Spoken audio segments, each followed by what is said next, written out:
आज दिन है शुक्रवार 13 अक्टूबर 2023 और आप सुन रहे हैं वर्कर्स कनेक्ट रेडियो। शुरुआत करते हैं राष्ट्रीय खबरों से।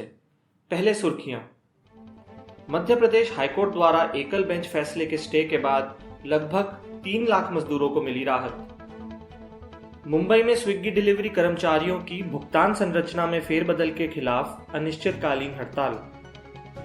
चेन्नई में रेगुलर नौकरी की मांग के लिए नर्सों का बड़ा प्रदर्शन, पुलिस ने लिया 700 को हिरासत में। अब राष्ट्रीय खबरें विस्तार से।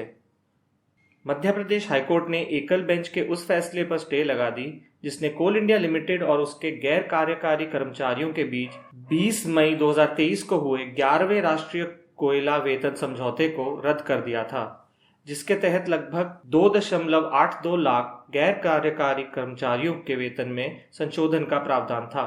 इस समझौते के बाद गैर कार्यकारी कर्मचारियों की तनख्वाह कार्यकारी यानी एग्जीक्यूटिव कर्मचारियों से अधिक हो गई थी, जिसके कारण यह मामला कोर्ट पहुंचा था। एकल बेंच द्वारा समझौते पर रोक लगाने के कारण मजदूरों को अक्टूबर महीने में तनख्वाह नहीं मिली थी, जो अब मिल सकेगी। महाराष्ट्र की राजधानी मुंबई के अलग अलग क्षेत्रों में स्विग्गी के लिए काम कर रहे डिलीवरी कर्मचारियों की पिछले रविवार से अनिश्चितकालीन हड़ताल जारी है। डिलीवरी कर्मचारियों की मांग है कि स्विग्गी के द्वारा भुगतान संरचना में फेरबदल के कारण उनकी दैनिक कमाई पहले की तुलना में बहुत कम हो गई है। जहां पहले उन्हें 4 किलोमीटर के दायरे में डिलीवरी करने के लिए 20 रुपए मिलते थे और इससे अधिक दूरी की डिलीवरी करने के लिए प्रोत्साहन यानी इंसेंटिव मिलता था, अब उन्हें 6 किलोमीटर तक की डिलीवरी करने के बाद भी केवल 20 रुपए ही मिल रहे हैं। डिलीवरी कर्मचारियों की मांग है कि स्विग्गी उनके प्रति डिलीवरी भुगतान और प्रोत्साहन को तुरंत बढ़ाए और उनकी काम करने की स्थिति को बेहतर करे। इस मंगलवार तमिलनाडु की राजधानी चेन्नई में डायरेक्टरेट ऑफ मेडिकल सर्विसेज परिसर के बाहर रेगुलर नौकरी की मांग को लेकर नर्सों ने प्रदर्शन किया।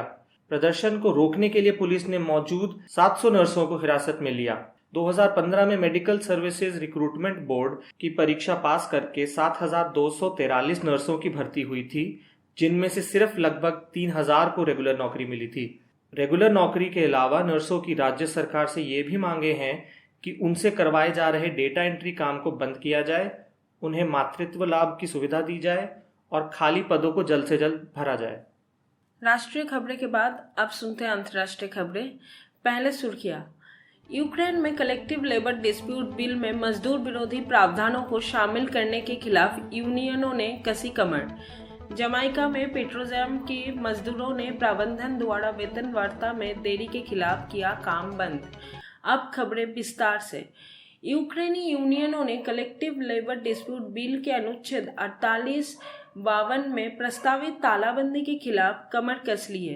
तालाबंदी यानी लॉकआउट प्रावधानों को शामिल कराने से तालाबंदी शुरू कराने की मालिकों के अधिकार को कानूनी मान्यता मिल जाएगी।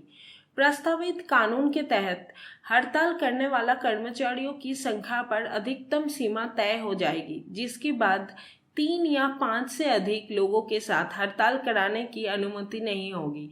यूनियन विवाद के पूरे समय के दौरान चेतावनी हड़ताल केवल एक बार और केवल 60 मिनट के लिए ही कर सकेंगे। प्रस्तावित कानून यूक्रेनी संविधान और अंतर्राष्ट्रीय श्रम मानकों के उल्लंघन में है।